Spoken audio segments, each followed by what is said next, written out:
কোরবানির ইতিহাস, গুরুত্ব ও ফজিলত নিয়ে দুই একটি কথা বলার চেষ্টা রাখবো। আমা তৌফিক ইল্লা বিল্লাহ। সকলে পড়েন আল্লাহুম্মা আমিন।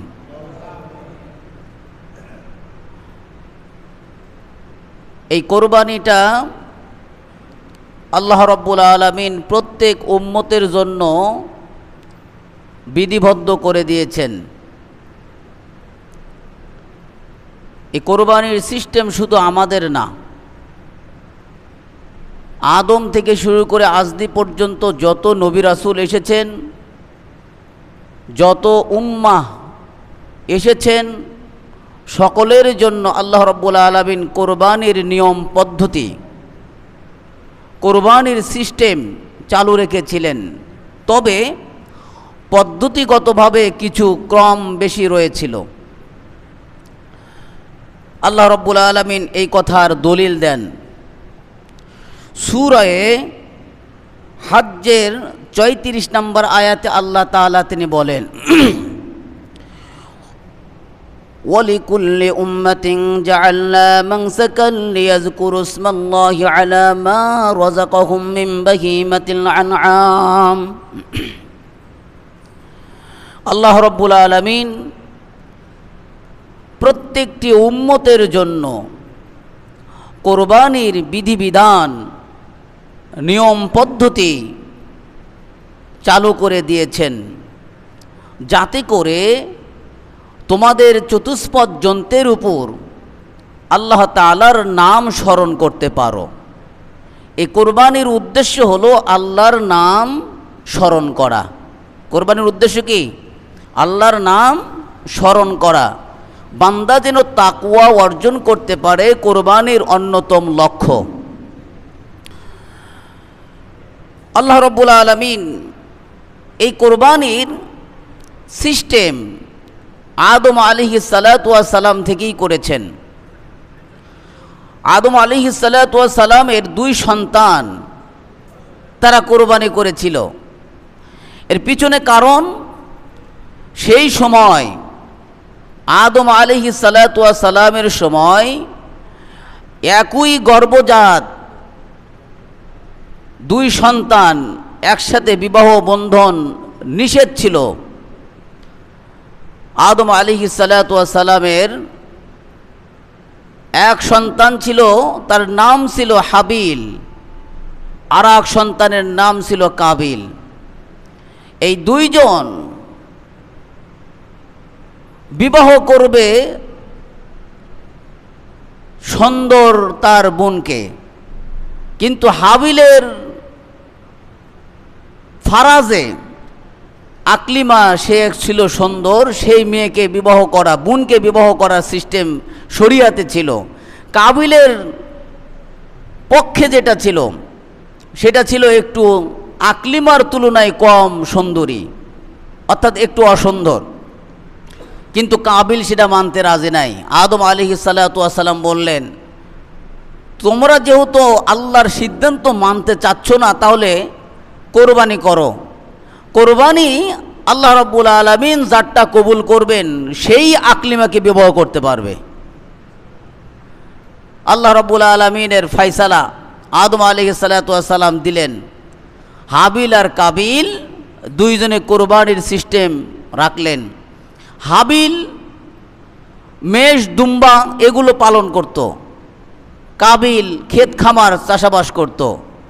হাবিল তার মেষ, দুম্বা নিয়ে উপস্থিত কোরবানির জন্য, আর কাবিল ক্ষেত খামারের শস্য নিয়ে উপস্থিত। কিন্তু কাবিলের মধ্যে ছিল একটু সমস্যা, সেই শস্য থোয়ার মধ্যেই তার মধ্যে ছিল সমস্যা। উত্তম শস্য যেগুলো ছিল সেগুলো বাছট করে, নোংরা যেগুলো ছিল, অপছন্দনীয় যেগুলো ছিল, সেগুলো উপস্থিত রাখলো কোরবানির জন্য। আল্লাহ রাব্বুল আলামিন দেখেন তাকওয়া, আল্লাহ রাব্বুল আলামিন দেখেন পরহেজগারিতা। আল্লাহ রাব্বুল আলামিন হাবিলের কোরবানি কবুল করলেন, কাবিলেরটা কবুল করলেন না। ওই সময়ের সিস্টেম ছিল, যার কোরবানি আল্লাহ রাব্বুল আলামিন কবুল করতেন সেটা ভূস্মিত হয়ে যাইত। এই কোরবানির ইতিহাস আল্লাহ রাব্বুল আলামিন তার হাবিবকে বলছেন, আপনি কোরবানির ইতিহাসটা যথাযথভাবে বলেন, সত্য সত্য যেটা আপনি জানেন সেটাই বলেন। আল্লাহ রাব্বুল আলামিন কাবিলের এবং হাবিলের কোরবানির ইতিহাস জানিয়ে দিলেন, ওহী নাজিল করে দিলেন সূরা মায়েদার ২৭ নম্বর আয়াত। আল্লাহ রাব্বুল আলামিন তিনি বলেন, ওয়াতলু আলাইহিম নাবাল্লাযী নাবা ইবনাই আদম বিল হক। হে নবী, আপনি তাদের হাবিল এবং কাবিলের, আদমের দুই সন্তানের কুরবানির ইতিহাস আপনি যথাযথভাবে বর্ণনা করেন। ইয করবা কুরবানান ফাতুকুব্বিলা মিন আহাদিহিমা, যখন তারা দুইজন কোরবানি করেছিল, তাদের দুইজনের কোরবানির মধ্য থেকে একজনের কোরবানি আল্লাহ রব্বুল আলামিন কবুল করেছিলেন। ওয়ালাম ইতাকাব্বাল মিনাল আখার, আর আরেকজনের কোরবানি আল্লাহ তাআলা কবুল করেন নাই। আল্লাহ রব্বুল আলামিন যখন কাবিলের কোরবানি কবুল করলেন না, অথচ হাবিল ছিল হুষ্টপুষ্ট, কাবিলের চাইতে হাবিল শক্তিশালী ছিল, কিন্তু হাবিল ছিল পরহেজগার। হাবিল ছিল কি? পরহেজগার। আর কাবিল ছিল একটু অসৎ প্রকৃতির। হাবিল বলল, তোমার কোরবানি কবুল হয় নাই, এর জন্য তুমি আমাকে দোষারোপ করছো। কাবিল বলছে, আমার কোরবানি কবুল হলো না কেন? কোরবানি কবুল না হলে তো আমি সেই সুন্দর বোন আকলিমাকে বিবাহ করতে পারছি না, অতএব আমি এটা মানতে রাজি না, আমি তোরে হত্যা করে হলেও আকলিমাকে বিবাহ করব। কাবিল বলল, ক্বালা লা আকুতুলান্নাক, আমি তোমাকে অবশ্যই হত্যা করব। আর হাবিল বলল, ইন্নামা ইয়াতাকাব্বালুল্লাহু মিনাল মুত্তাকিন, তোমার কোরবানি কবুল হয় নাই, এর জন্য দোষ কেন তুমি আমাকে করছো? এর জন্য তুমি নিজেই দায়ী। কারণ হলো তোমার মধ্যে তাকওয়া ছিল না। আল্লাহ রাব্বুল আলামিন তাকওয়াপূর্ণ কোরবানিকে কবুল করেন। আল্লাহ কোরবানি কোনটা কবুল করেন? তাকওয়াপূর্ণ। যার কোরবানির মধ্যে বিশুদ্ধ নিয়ত আছে, তার কোরবানি আল্লাহ রাব্বুল আলামিন কবুল করেন। কাবিলের নিয়ত ছিল ওই বোনকে পাওয়ার, আল্লাহকে পাওয়ার ছিল না। আর হাবিলের নিয়ত ছিল আল্লাহকে সন্তুষ্ট করার, তাই আল্লাহ রাব্বুল আলামিন হাবিলের কোরবানি কবুল করলেন। সেই সময়ের কোরবানি যার কবুল হইতো ভূস্মিত হয়ে যাইত, খাবার উপায় ছিল না ভাই। আর এখনকার কোরবানির সিস্টেম এইটা, আমরা কোরবানি করি, আমরাই খাই। মাঝখান থেকে আল্লাহ কি চান? আল্লাহ রাব্বুল আলামিন চায় তাকওয়া। কারণ আল্লাহ রাব্বুল আলামিন কোরবানির গ্রহণ করেন তাকওয়া, তাই তিনি বললেন, ইন্নামা ইয়াতাকাব্বালুল্লাহু মিনাল মুত্তাকিন, অবশ্যই আল্লাহ রাব্বুল আলামিন মুত্তাকিনদের কোরবানিকে কবুল করে থাকেন। আদমের সময়ে কোরবানি ভূস্মিত হইতো, কিন্তু এখনকার সিস্টেম কোন সময় থেকে? আল্লাহ রাব্বুল আলামিন মুহাম্মদ সাল্লাল্লাহু আলাইহি সাল্লামকে বলে দিলেন, এই এখনকার সিস্টেম এটা হলো তোমার পিতা ইব্রাহিম খলিলুল্লাহ তার রীতি পদ্ধতি। সুবহানাল্লাহ বললেন না? হুজুর সাল্লাল্লাহু আলাইহি ওয়াসাল্লামকে সাহাবী কিরাম রাদিয়াল্লাহু তাআলা আনহু আজমাইন প্রশ্ন করলেন, ইয়া রাসূলুল্লাহ, কোরবানিটা আসলে কি? এই প্রশ্নের জবাবে হুজুর সাল্লাল্লাহু আলাইহি ওয়াসাল্লাম তিনি বললেন, সুন্নাতু আবিকুম ইব্রাহিম, কোরবানিটা হলো আসলে এটা তোমাদের পিতা ইব্রাহিম আলাইহিস সালাতু ওয়াস সালামের একটা সুন্নাহ আমল। ইবনে মাজাহ 3127 নম্বর হাদিস। ইব্রাহিমের সুন্নাত আমল আমাদেরকে মানতে হবে কেন? আমরা তো মানব আল্লাহকে, ইব্রাহিমকে কেন?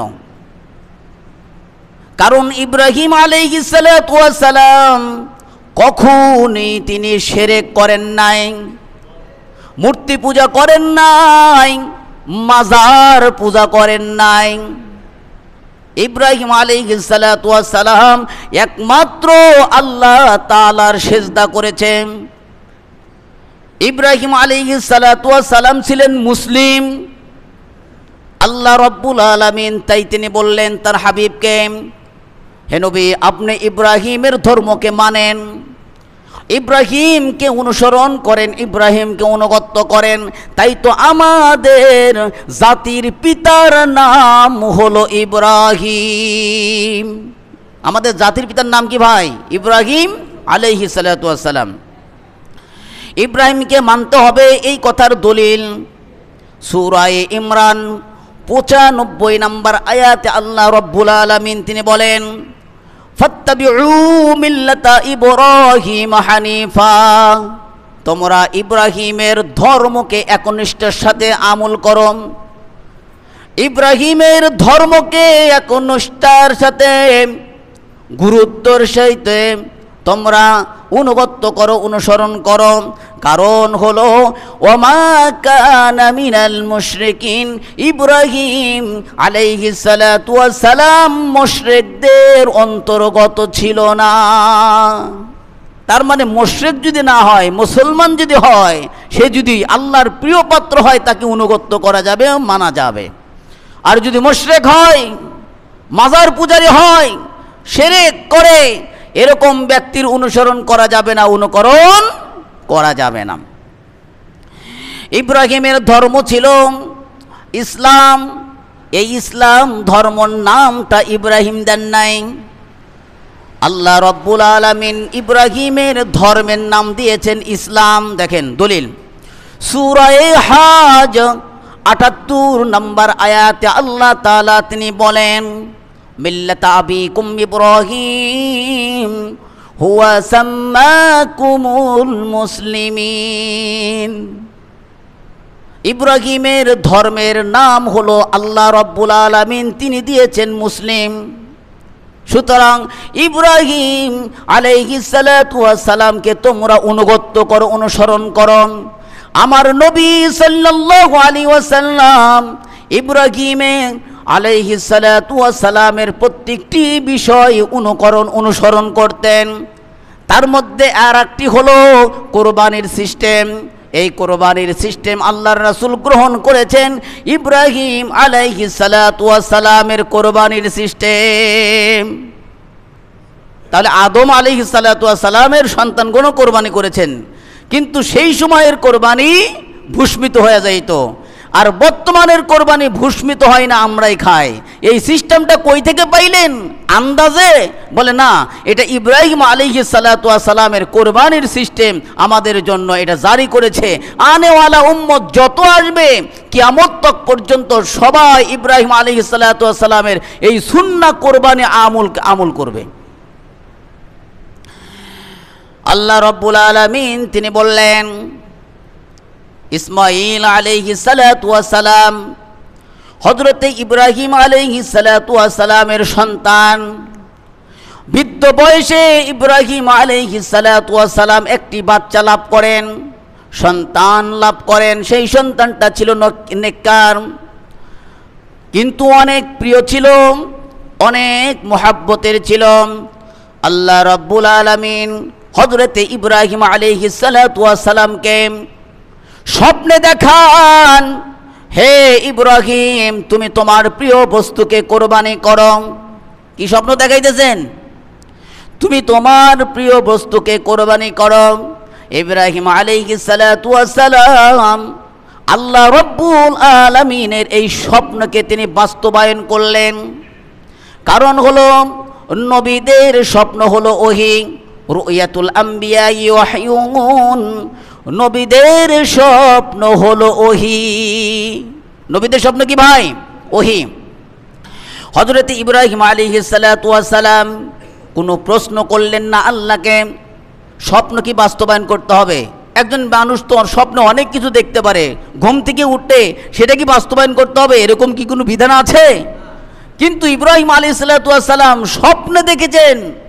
স্বপ্ন দেখলেও কি হবে, যে স্বপ্নেও নবীরা ওহী পান, এইটা তিনি আর মিথ্যা বললেন না, বরং এটা সত্যে রূপান্তরিত করলেন। বারবার স্বপ্ন দেখেন, একদিন দেখলেন, 2 দিন দেখলেন, 3 দিন দেখলেন, স্বপ্ন দেখলেন। আল্লাহ রাব্বুল আলামিন বলছেন তুমি তোমার প্রিয় বস্তুকে কোরবানি করো। উট কোরবানি করলেন, দুম্বা কোরবানি করলেন, তারপরেও স্বপ্ন দেখে। তার মানে ইব্রাহিমের কাছে উট দুম্বা অতটা প্রিয় ছিল না। ইব্রাহিম আলাইহিস সালাতু ওয়াস সালামের কাছে প্রিয় বস্তু ছিল 90 বছর বয়সে, 96 বছর বয়সে, বৃদ্ধ বয়সে একটি বাচ্চা সন্তান পাওয়া। এটা তার কাছে, এই সন্তানটা ছিল প্রিয়। এই প্রিয় বস্তুটা যতক্ষণ না পর্যন্ত কোরবানি করা হচ্ছে ততক্ষণ পর্যন্ত আল্লাহ রাব্বুল আলামিন স্বপ্নে দেখাইতেইছেন। একদিন স্বপ্নে দেখেন তিনি যেন ইসমাইল আলাইহিস সালাতু ওয়াস সালামকে কোরবানি করছেন, স্বপ্নে দেখতেছেন। স্বপ্নে আল্লাহ রাব্বুল আলামিন হাবিবকে জানিয়ে দিলেন, মুহাম্মদ সাল্লাল্লাহু আলাইহি ওয়াসাল্লামকে জানিয়ে দিলেন, আপনি ইব্রাহিম আলাইহিস সালাতু ওয়াস সালামের স্বপ্নের বৃত্তান্ত, কোরবানির বৃত্তান্ত এভাবে বর্ণনা করেন। সূরা সফফাতের 102 নম্বর আয়াতে আল্লাহ তাআলা তিনি বলেন, ক্বালা ইয়া বুনাইয়া ইন্নী আরা ফিল মানামি আন্নী আযবাহুকা ফানজুর মাযা তারা। আল্লাহ রাব্বুল আলামিন তিনি বলেন, ইব্রাহিম আলাইহিস সালাতু ওয়াস সালাম তার সন্তানকে বলল, হে আমার সন্তান, ইন্নী আরা ফিল মানামি, আমি অবশ্যই স্বপ্নে দেখেছি, আন্নী আযবাহুকা, যেন আমি তোমাকে জবেহ করছি। ইব্রাহিম আলাইহিস সালাতু ওয়াস সালাম স্বপ্ন দেখলেন কি, বলে আমি যেন তোমাকে জবেহ করছি। ইব্রাহিম আলাইহিস সালাতু ওয়াস সালাম হযরত ইসমাঈল আলাইহিস সালাতু ওয়াস সালামের মতামত জানার জন্য বললেন, ফানজুর মাযা তারা, হে আমার প্রিয় বৎস, এখন তোমার অভিমতটা কি? আমি যে স্বপ্নে দেখতেছি তোমাকেই জব করতেছি, উট কোরবানি করলাম, দুম্বা কোরবানি করলাম, তারপরও স্বপ্ন দেখছি তোমাকেই জব করছি, এখন তোমার অভিমতটা কি? ইসমাঈল আলাইহিস সালাতু ওয়াস সালাম দেখেন কেমন, জৈসা বাপ ওইসা লড়কা হো, যেরকম বাপ হয় ওরকম সন্তান। পিতা যেরকম হয় সন্তান ওইরকম হওয়া, এটাই স্বাভাবিক। আম গাছ থেকে আম আশা করা যায়, এটাই স্বাভাবিক। কলা গাছ থেকে কলা আশা করা যায়, এটাই স্বাভাবিক। দিনদার ব্যক্তির থেকে দিনদার সন্তান পাওয়া যায়, এটাই স্বাভাবিক। ইটের ফর্মা যদি ভালো হয় ইট ভালো হয়, ফর্মা বাঁকা হলে ইট বাঁকা হয়, এটাই স্বাভাবিক, নাকি বলেন? হযরত ইব্রাহিম আলাইহিস সালাতু ওয়াস সালামের সন্তান, সেও যে নবী হবে তার মধ্যে কোনো সন্দেহ নাই। তার সন্তানকে বললেন, তোমার কি অভিমত? আমি তোমাকে যেন জবেহ করছে, এই ব্যাপারে তোমার কি অভিমত?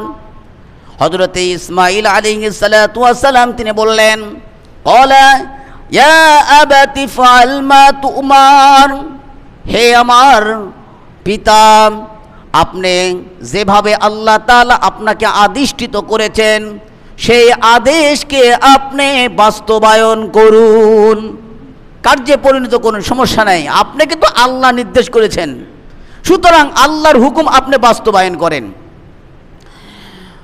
এই আল্লাহর হুকুম আপনি বাস্তবায়ন করতে যাইয়া সাতাজিদুনি ইনশাআল্লাহু মিনাস সাবিরিন, অবশ্যই আপনি আমাকে ধৈর্যশীলদের অন্তর্গত পাবেন। আমাকে কখনোই আপনি ধৈর্যশীলের উল্টা দিক পাবেন না। আমি আপনার কাজের সাহায্য সহযোগিতা করব। হযরত ইসমাঈল আলাইহিস সালাতু ওয়াস সালাম ইব্রাহিম আলাইহিস সালাতু ওয়াস সালামকে সহযোগিতা করলেন যে চলেন কোরবানি হতে কি প্রস্তুত।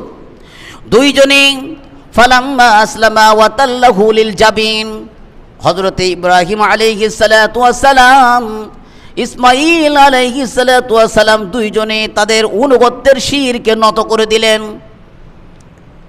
দুইজনে আল্লাহ তাআলার অনুগত্যের কাছে মাথাকে নত করে দিলেন। নত করে দিয়ে হযরতে ইসমাঈল আলাইহিস সালাতু ওয়াস সালামকে ইব্রাহিম আলাইহিস সালাতু ওয়াস সালাম উপর করে শয়ায় দিলেন। উপর করে কি করলেন? শুয়ে দিলেন। এর মধ্যে মিস্টার ইবলিস ইব্রাহিম আলাইহিস সালাতু ওয়াস সালামকে ধোঁকা দিতে থাকে। পথের মধ্যেই হযরত ইব্রাহিম আলাইহিস সালাতু ওয়াস সালামকে ধোঁকা দেয়। ধোঁকা দেওয়ার কারণে, জামরাতেই ধোঁকা দেওয়ার কারণে, অসওয়াসাপূর্ণ আচরণ করার কারণে হযরত ইব্রাহিম আলাইহিস সালাতু ওয়াস সালাম 7টি কঙ্কর নিয়ে শয়তানকে কঙ্কর নিক্ষেপ করেন।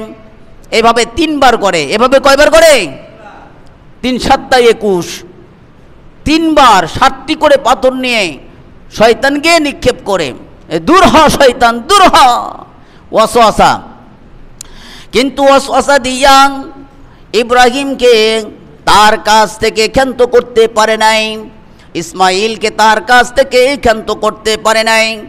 আল্লাহ রব্বুল আলামিনের আদেশে তারা কোনো প্রকার প্রশ্ন করেন নাই। আল্লাহ রব্বুল আলামিন আদেশ করেছেন ইসমাইলকে যেন কোরবানি করা হয়। ইসমাইল আলাইহিস সালাতু ওয়াস সালাম আল্লাহ তাআলার আদেশে প্রস্তুত হয়েছেন, ইব্রাহিম আলাইহিস সালাতু ওয়াস সালাম প্রস্তুত হয়েছেন, জবেহ করবেন। আল্লাহ রাব্বুল আলামিন এই স্বপ্নকে বাস্তবায়ন করেছে ইব্রাহিম আলাইহিস সালাতু ওয়াস সালাম। আল্লাহ রাব্বুল আলামিন ঘোষণা দিলেন, উপর থেকে ডাক দিলেন, ওয়ানাদাইনাহু আইয়া ইব্রাহিম। আল্লাহ রাব্বুল আলামিন ঘোষণা দিয়ে বললেন, হে ইব্রাহিম, হে ইব্রাহিম, কদ সাদ্দাকতার রুয়া, তুমি তোমার স্বপ্নকে বাস্তবায়ন করেছো, সত্য করেছো। আমার আসলে ইসমাইলকে কোরবানি করার উদ্দেশ্য ছিল না। আল্লাহ রাব্বুল আলামিন ছুরিকে হুকুম করলেন, হে ছুরি তুমি ভোতা হয়ে যাও। আল্লাহ রাব্বুল আলামিনের কুদরতে ইসমাইল আলাইহিস সালাতু ওয়াস সালামের গলায় তামার রেখা দিয়ে দিলেন যেন ছুরি না কাটতে পারে। হযরত ইব্রাহিম আলাইহিস সালাতু ওয়াস সালামকে ইসমাইল আলাইহিস সালাতু ওয়াস সালাম সহযোগিতা করলেন, হে আমার সম্মানিত পিতা, মৃত্যু বড় কঠিন, আপনি যখন আমাকে জবেহ করবেন আমাকে আপনার দিকে সিধ করে শোয়া দিয়েন না, উপর করে শোয়া দেন। কারণ আপনি এবং আমার 2 চোখ যখন মিলে যাবে তখন আমাদের মধ্যে মোহাব্বত চলে আসবে। আল্লাহর মোহাব্বতের কাছে যদি আমার মোহাব্বত বেশি হয়ে যায় তাহলে আপনি পরীক্ষায় উত্তীর্ণ হতে পারবেন না। যত মোহাব্বত থাক, সবচাইতে মোহাব্বত কার বেশি থাকবে? আল্লাহর। ইসমাইল আলাইহিস সালাতু ওয়াস সালাম বললেন, বাবা আমার পাকে শক্ত করে বেঁধে নেন, হাতকে শক্ত করে বেঁধে নেন, মাথাকে উপর দিক করে দেন, সিধ করে শোয়েন না। আমার জামা মোবারক আমার মাকে দিবেন, তিনি যেন আমার এই জামা, রক্তাক্ত জামা দেখে সান্ত্বনা পায়। ইসমাইল আলাইহিস সালাতু ওয়াস সালাম তার বাবাকে সহযোগিতা করলেন, কিন্তু আল্লাহ রাব্বুল আলামিনের উদ্দেশ্য ইসমাইলকে কোরবানি করার ছিল না। আল্লাহ রাব্বুল আলামিনের উদ্দেশ্য ছিল, ইব্রাহিম তুমি তোমার প্রিয় বস্তুকে আমার জন্য কোরবানি করো, তুমি তোমার তাকওয়াকে, পরহেজগারকে সামনে প্রদর্শন করো। ইব্রাহিম আলাইহিস সালাতু ওয়াস সালাম পরীক্ষায় উত্তীর্ণ হইলেন। আল্লাহ রাব্বুল আলামিন ঘোষণা করলেন, হে ইব্রাহিম, উপর থেকে গায়বী আওয়াজ দিলেন। হযরতে জিবরাইল আমিন আশঙ্কা করলেন, জান্নাতের মধ্যে জিবরাইল আমিন ছিলেন। আল্লাহ রাব্বুল আলামিন জিবরাইলকে হুকুম করলেন, হে জিবরাইল যাও যাও যাও, আমার খলিল ইব্রাহিম তার সন্তানকে জবেহ করছে। আমি আল্লাহ রাব্বুল আলামিন খুশি হইছি। ওই যে হাবিল যে কোরবানি করেছিল সেই কোরবানির দুম্বাটা জান্নাত থেকে নিয়া আমার ইসমাইলকে সেই জায়গায় থেকে ছাড়িয়ে নিয়ে আসো, মুক্তি দাও। জান্নাতের সেই দুম্বা, হাবিলের সেই কোরবানি কবুল হওয়া দুম্বা জান্নাতে বিচরণ করতেছিল, লালন পালন হতেছিল। সেই দুম্বা আল্লাহ রাব্বুল আলামিনের ইচ্ছায় জিবরাইলকে বললেন, তাড়াতাড়ি যাও, আমার খলিল ইসমাইলকে কোরবানি করছে। হুজুর সাল্লাল্লাহু আলাইহি ওয়াসাল্লাম জিবরাইলকে বলল, ভাই জিবরাইল, আপনি কি আপনার সর্বশক্তি কখনো ব্যয় করেছেন? জিবরাইল বলল, হ্যাঁ হ্যাঁ, আমি আমার সর্বশক্তি 3 জায়গায় ব্যয় করেছিলাম। জিবরাইল কত বড় জানেন? এই পৃথিবীর যত পানি আছে তার মাথায় ঢেলে দিলে 1 ফোঁটাও মাটিতে পড়বে না। জিবরাইলের আপন অবস্থা দেখলেন, নিজের অবস্থা দেখলেন আল্লাহ রাসূল 600 পাখা। জিবরাইল এত বড়, এত বড়। জিবরাইলকে বললেন, ভাই জিবরাইল, আপনি কি আপনার সর্বশক্তি কখনো ব্যয় করেছিলেন? আপনার যত শক্তি আছে সমস্ত শক্তি কি ব্যয় করেছিলেন? বলে, হ্যাঁ ব্যয় করেছিলাম। 3টি জায়গায় আমি আমার সর্বশক্তি ব্যয় করেছিলাম। তার মধ্যে অন্যতম হলো হযরতে ইউসুফ আলাইহিস সালাতু ওয়াস সালামকে যখন কূপের মধ্যে তার ভাইগণ নিক্ষেপ করেন, ওই ইউসুফ আলাইহিস সালাতু ওয়াস সালাম কূপের পানিতে পড়ার আগে আমি জান্নাত থেকে তক্তি নিয়ে তার পায়ের নিচে ধরেছিলাম। বলেন তো, কূপের মাথা কত উঁচায়? সর্বোচ্চ 5 হাত 10 হাত। আর জান্নাত কত দূরে? সেখান থেকে তক্তি নিয়ে ইউসুফ আলাইহিস সালাতু ওয়াস সালামের পায়ের নিচে ধরেছিল। কি পরিমাণ শক্তি ব্যয় করেছিল! এরপরে জিবরাইল বললেন, আমি 2 নাম্বার শক্তি ব্যয় করেছিলাম ওই জায়গায়। ইব্রাহিম আলাইহিস সালাতু ওয়াস সালামকে যখন আগুনের কুণ্ডলিতে নিক্ষেপ করা হয়, সেই আগুনের কুণ্ডলিতে এমনভাবে নিক্ষেপ করেছিল, পড়ার আগেই আমি জান্নাত থেকে তক্তি নিয়ে তার পায়ের নিচে ধরি। সেই জায়গায় আমি আমার সর্বশক্তি ব্যয় করি। 3 নাম্বার, আমি আমার সর্বশক্তি ব্যয় করেছিলাম ইব্রাহিম আলাইহিস সালাতু ওয়াস সালাম যখন 1 হাত উঁচুই ছুরি ইসমাইলের গলা থেকে 1 হাত উঁচুতে ছুরি। ইব্রাহিমের ছুরি হলো 1 হাত উঁচায়। আর আমাকে আল্লাহ রব্বুল আলামিন আদেশ করলেন, হে জিবরাইল, তুমি দ্রুত গতিতে ইসমাইলের মুক্তিপণ ফিদিয়া জান্নাত থেকে ওই হাবিলের দুম্বাটাকে নিয়া ইসমাইলের পরিবর্তে দুম্বাকে কোরবানির ব্যবস্থা করো। আমি জিবরাইল সেই সময় আমার সর্বশক্তি ব্যয় করেছিলাম। তারপরেও জিবরাইল বলেন, আমার কাছে আশঙ্কা মনে হইল, না জানি ইব্রাহিম আলাইহিস সালাতু ওয়াস সালাম ইসমাইলকে কখন যেন কোরবানি করে, আমার মধ্যে আশঙ্কা ছিল। এই আশঙ্কাতে আমি জিবরাইল উপর থেকেই তাকবীর বলেছিলাম, আল্লাহু আকবার, আল্লাহু আকবার, লা ইলাহা ইল্লাল্লাহু, আল্লাহু আকবার, আল্লাহু আকবার, ওয়ালিল্লাহিল হামদ। এই তাকবীরটা আপনাদের পরিচিত? পরিচিত?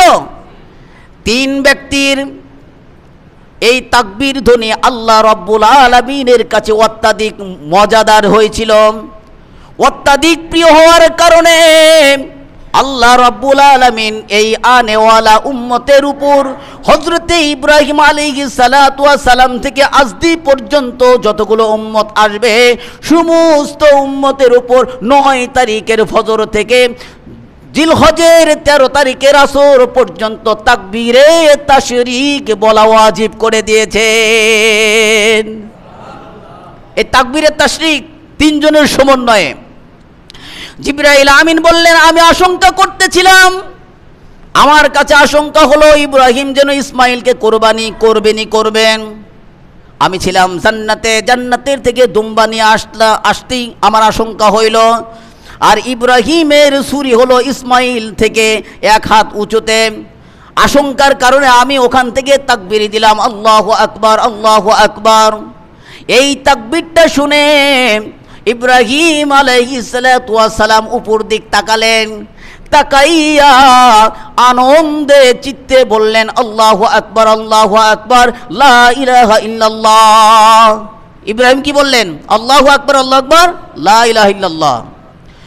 ইব্রাহিম আলাইহিস সালাতু ওয়াস সালামের এই ধ্বনি শুনে ইসমাইল আলাইহিস সালাতু ওয়াস সালাম নিজ থেকে বললেন, আল্লাহু আকবার, আল্লাহু আকবার, ওয়ালিল্লাহিল হাম।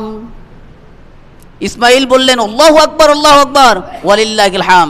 এই জন্য নবী করিম সাল্লাল্লাহু আলাইহি ওয়াসাল্লাম বলছেন, জিলহজ মাসের চাঁদ দেখা দিলেই ফাআকসিরু তাকবীর ওয়াত তাহলিল ওয়াত তাহমিদ, বেশি বেশি তাকবীর পড়ো, তাহলিল পড়ো এবং তোমরা তাহমিদ পড়ো।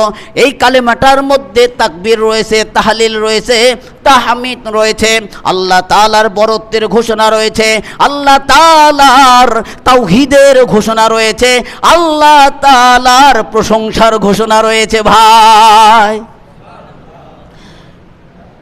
এটা তিনজনের সমন্বয়ে একটি কালেমা। তাহলে জিলহজ্জের 9 তারিখের ফজর থেকে প্রত্যেক বালেক, নর নারী সবার জন্য, ছেলে মেয়ে সকলের জন্য ফজর থেকে শুরু করে জিলহজ্জের 13 তারিখের আসর পর্যন্ত প্রত্যেক ফরজ নামাজের পরে একবার, এই তিনজন মিলে একবার বলছেন, তিনবার না, তিনজন, জিবরাইল, ইব্রাহিম, ইসমাইল, তিনজন মিলে একবার এই কালেমাটা বলেছেন। নবী করিম সাল্লাল্লাহু আলাইহি ওয়াসাল্লাম তাই বলেছেন, এই একবার কালেমা নামাজের পরে একবার পড়া ওয়াজিব, তিনবার নয়। আমরা অনেক জায়গায় তিনবার পড়ি, কিন্তু এই তাকবীরটা পড়েছেন জোরে আওয়াজে, পুরুষের জন্য জোরে আওয়াজ, মেয়েদের জন্য ছোট আওয়াজ। কিন্তু স্রোত দ্বারা উল্টা হয়ে গেছে, যেটা জোরে বলতে বলে সেটা জোরে বলে না, যেটা আস্তে বলতে বলা হয় সেটা আস্তে বলে না, জোরে বলে, উল্টা। এই তাকবীরে তাশরিক নামাজের পরে উচ্চ আওয়াজে বলবেন, এটা জিলহজ মাসের সৌন্দর্য। কি বলবেন? জিলহজ মাসের সৌন্দর্য। ইমামের ভুলে গেলেও, ইমাম যদি বলতে ভুলে যায়, মুক্তাদিরকেও বলতে হবে জোরে জোরে। এই জন্য তাকবীরে তাশরিক কয়বার বলবেন? তিনবার বলা, তিনবার বলা। এটা নতুন তৈরি, বর্জন করবেন, পরে বলবেন, নামাজের পরে একবার বলবেন। আর এই জিলহজ মাসের পুরোটুক 13 তারিখ পর্যন্ত তাকবীরে তাশরিক বলতেই থাকবেন, অনর্গল বলতে থাকবেন। হাঁটতেছেন, পড়তে আসেন, কিন্তু নামাজের পরে তিনবার নয়, একবার। কথা বুঝতে পারছি? এরপরে আল্লাহ রাব্বুল আলামিন তার প্রিয় খলিলকে এভাবেই পুরস্কার দিলেন, হে ইব্রাহিম, তোমার থেকে ইসমাইলকে আমার পাওয়ার ইচ্ছা ছিল না, আমার ইচ্ছা ছিল তুমি তোমার আমিত্বকে দূর করে দিবে, তুমি তোমার ইসমাইলের মোহাব্বতকে দূর করে দিবে। একমাত্র আমার মোহাব্বত ইসমাইলের চাইতেও বেশি হবে। একটি তলোয়ারের খোসার মধ্যে দুইটি তলোয়ার থাকতে পারে না ভাই। আল্লাহর মোহাব্বতের সাথে সাথে ইসমাইলের মোহাব্বত এক হওয়া যাবে না। আল্লাহর মোহাব্বত তো ভিন্ন হবে, আল্লাহর মোহাব্বতের তুলনায় কারো মোহাব্বত হবে না। ইব্রাহিম, তুমি 90 বছর বয়সে ইসমাইলকে পেয়েছো, এর জন্য এত খুশি হইও না। আমার চাইতেও বেশি মোহাব্বত ইসমাইলকে করা যাবে না, ওইটাকে বর্জন করো। আর তুমি তোমার মধ্যে তাকওয়া অবলম্বন করো, একমাত্র আমার ভয় তোমার দিলের মধ্যে সেটিং করো। আল্লাহ বললেন, আল্লাহ রাব্বুল আলামিন বললেন, ইব্রাহিম তুমি পরীক্ষায় পাস, আমার উদ্দেশ্য যা ছিল তা হয়ে গেছে। আমি এমনিতেই পরীক্ষায় পাশ করলে আমি ওই বান্দার পুরস্কার দিয়ে থাকি। ইন্না কাযালিকা নাজজিল মুহসিনিন, সৎ কর্ম পরায়ণশীলদের জন্য আল্লাহ রাব্বুল আলামিন পরিপূর্ণ পুরস্কার এমনিতেই দিয়ে থাকেন। নামাজ পড়তেছেন, সৎকর্ম, সৎকর্মের পুরস্কার আল্লাহর কাছে আসেই আছে। আল্লাহ রাব্বুল আলামিন এরপরে বললেন, ইন্না হাযা লাহুয়াল বালাউল মুবিন, হে ইব্রাহিম, এটা আমার পক্ষ থেকে স্পষ্ট পরীক্ষা ছিল। আল্লাহ রাব্বুল আলামিনের কাছে কোরবানির গোশত যায় না ভাই, রক্তও যায় না, হাড্ডিও যায় না। আল্লাহ রাব্বুল আলামিন বান্দার তাকওয়া দেখতে চান। সূরা হজ্জের 37 নম্বর আয়াতে আল্লাহ রাব্বুল আলামিন তিনি বলেন, লা ইয়ানালাল্লাহু লুহুমুহা ওয়ালা দিমাউহা ওয়ালাকিন ইয়ানালুহু তাকওয়া মিনকুম। আল্লাহ তাআলার নিকটে তোমাদের রক্ত, তোমাদের গোশত, তোমাদের হাড্ডি এগুলো কোনো কিছু পৌঁছে না। কোরবানির একমাত্র আল্লাহ তাআলার কাছে পৌঁছে তোমাদের তাকওয়া। কোরবানি না করলে কেমন হবে? মানুষজন খারাপ বলবে, এই চিন্তাই কোরবানি করা যাবে না। আল্লাহকে রাজি ও খুশি করার জন্য কোরবানি করতে হবে। আপনার কোরবানি ছোট না বড় এইটাও করা যাবে না, আপনার সক্ষমতা অনুপাতে আপনি কোরবানি করবেন। কথা বুঝছেন? মানুষকে দেখানোর জন্য কোরবানি করলে ওই কোরবানি আপনার মুখের দিকে নিক্ষেপ করা হবে, আল্লাহ কবুল করবেন না। গোশত খাওয়ার নিয়তে কোরবানি করলে তার কোরবানি হবে না ভাই। হায় রে, লস হয়ে গেল। 1 লক্ষ টাকা দামের গরু, 80,000 টাকা দামের গরু, 2 মণ গোশত হয় নাই রে, কত টাকা লস হয়ে গেল। এই হিসাব করে কোরবানি করা যাবে না। আপনার পশু পছন্দ, আল্লাহর সন্তুষ্টির জন্য কোরবানি করতে হবে। ভাগে যারা কোরবানি করবেন সতর্কতা অবলম্বন করতে হবে। আপনার অর্থের মধ্যে সুদের টাকা থাকা যাবে না। সুদের টাকা থাকলে একজন ভাগারও 7 জন ভাগে কোরবানি করছেন, 7 জনের মধ্যে একজনের সুদের টাকা, তার সাথে কোরবানি করছেন। আপনি স্পষ্ট জানেন ও সুদি ব্যাংকের সাথে চাকরি বাকরি করে, ওই টাকা দিয়েই কোরবানি করতেছে, ওর সাথে আপনি যদি ভাগ নেন আর 6 জনের কোরবানি হবে না। কারণ আল্লাহ রাব্বুল আলামিন সুদ খায় না, আল্লাহ ঘুষ খান না, আল্লাহ তিনি সঠিকটা গ্রহণ করেন, তাকওয়া গ্রহণ করেন। এই জন্য কোরবানি আল্লাহ রাব্বুল আলামিন দেখতে চান তাকওয়া। আল্লাহ রাব্বুল আলামিন ছোটও দেখেন না, বড়ও দেখেন না।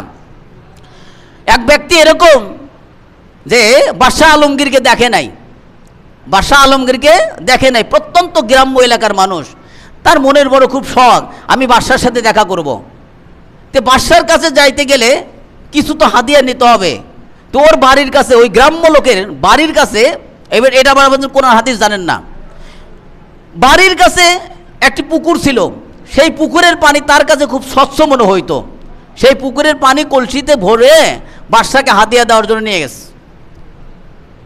বাদশাহ উজির নাজিরকে জিজ্ঞেস করছে, আমি একটু বাদশার সাথে দেখা করতে চাই। বলে তোমার মাথার উপর কি? বলে কলস। কলসের মধ্যে কি? বলে আমার বাড়ির পাশে একটা পুকুর আছে, সেই পুকুরের স্বচ্ছ পানি, এত সুন্দর পানি, মানে তার কাছে, ওই গ্রাম্য লোকের কাছে খুব স্বচ্ছ তা পুকুরের পানি, এত সুন্দর পানি বাদশাহ কই পাবে? এই জন্য তার জন্য একটা হাদিয়া নিয়ে আসলাম। রাজদরবারে উজির নাজির তো হাসছে, মানে ভিতরে ভিতরে হাসি। যাই হোক, রাজার কাছে গেছে যে আপনার নিকটে একটা গ্রাম্য ব্যক্তি দেখা করতে চায়, কলসিতে কিছু পানি নিয়ে এসে। বাদশাহ তো আশ্চর্যিত হয়ে গেলেন, তখন তাকে অনুমতি দিয়েছেন, আসো। ভিতরে গেছে, রাজদরবারে ভিতরে গেছে, যাইয়া বলছে তোমার মাথাতে কি? বলে কলস। কলসে কি? বলে পানি। উজির নাজিরকে বলছে নামাও ওটা। যেই নামাইছে, কলস যেই খুলছে, দুর্গন্ধ। বাদশাহ আর কিচ্ছু বলে নাই, পানিটা নিয়ে বলল, বাদশাহ উজির নাজিরকে বলল, আমার এই কোষাগার থেকে স্বর্ণ মুদ্রা ওর কলসকে ভরে দাও। কে?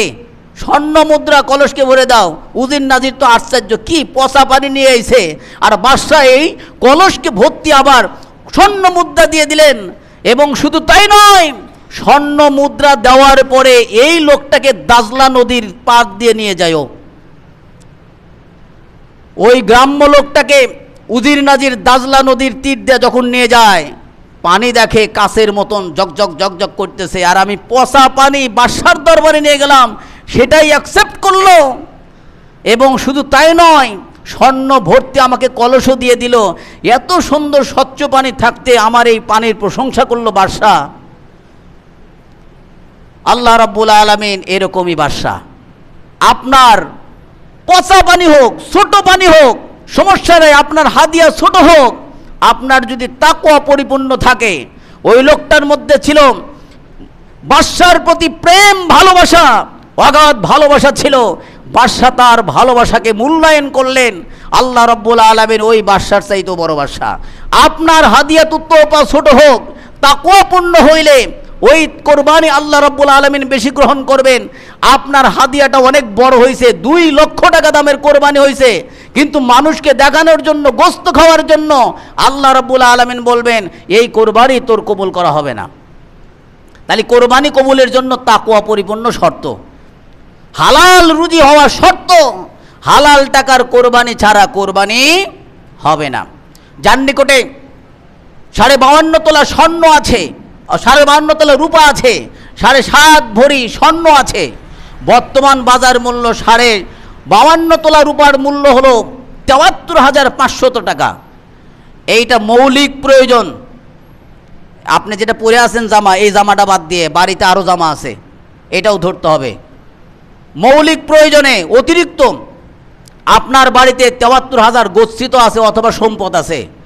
এই লোকটা অবশ্যই জিলহজ্জের 10 তারিখ থেকে জিলহজ্জের 12 তারিখ সূর্য অস্ত পর্যন্ত এই মধ্যবর্তী সময়ে যদি এই পরিমাণ সম্পদের মালিক হন, ওনাকে অবশ্যই কোরবানি করতে হবে।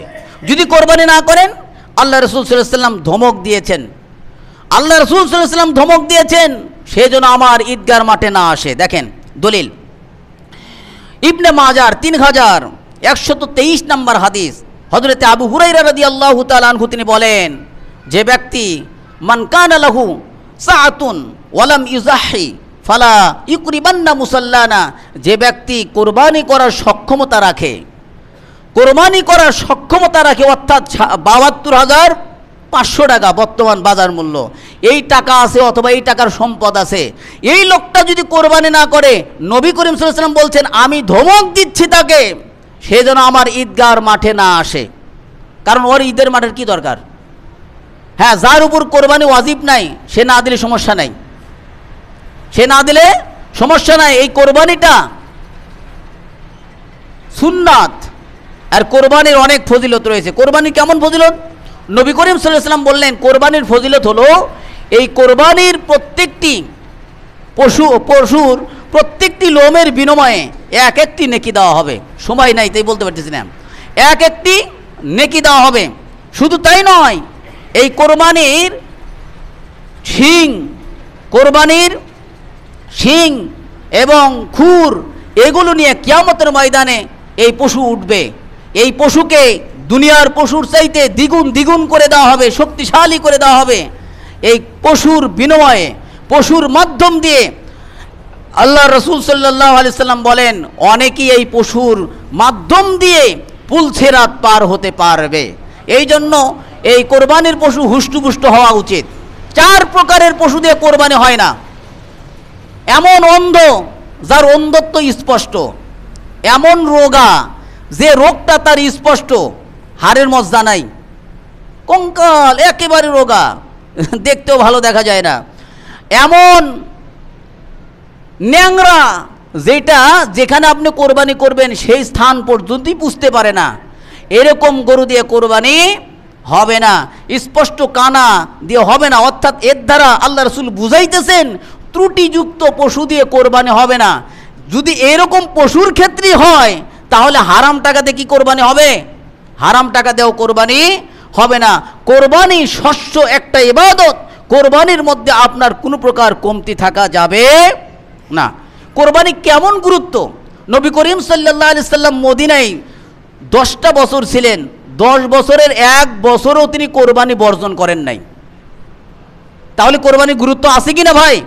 কোরবানির গুরুত্ব আছে, কিন্তু কোরবানি পশু জবেহ করার আগ পর্যন্ত তাকওয়া থাকতে হবে পরিপূর্ণ। গোস্ত খাওয়ার কিঞ্চিত সময়ের জন্য গোস্ত খাওয়ার নিয়ত করা যাবে না যে আমি গোস্ত খাওয়ার নিয়তে কোরবানি যদি না দিই কোরবানির দিন গোস্ত পাবো কই। এরকম নিয়তে যদি কেউ কোরবানি করে ওই ব্যক্তির সাথেও কোরবানির ভাগও দেওয়া যাবে না, কোরবানি তারও হবে না। কিন্তু কোরবানির পশু জবেহ করেছেন, জবেহ করার পরে কোরবানির গরুর গোস্ত খাওয়ার নিয়ত করা মুস্তাহাব। তার মানে পশু জবেহর আগ পর্যন্ত কোরবানির হুকুম, এরপরে গোস্ত খাওয়ার হুকুম। কথা বুঝছেন?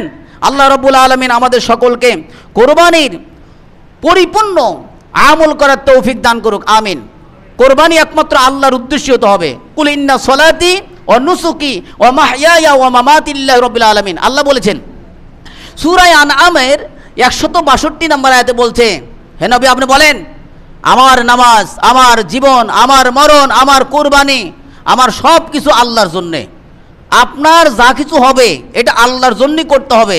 আল্লাহ ছাড়া গায়রুল্লাহর নামে কেউ যদি কোনো কিছু জবেহ করে সেটা শুদ্ধ হবে না।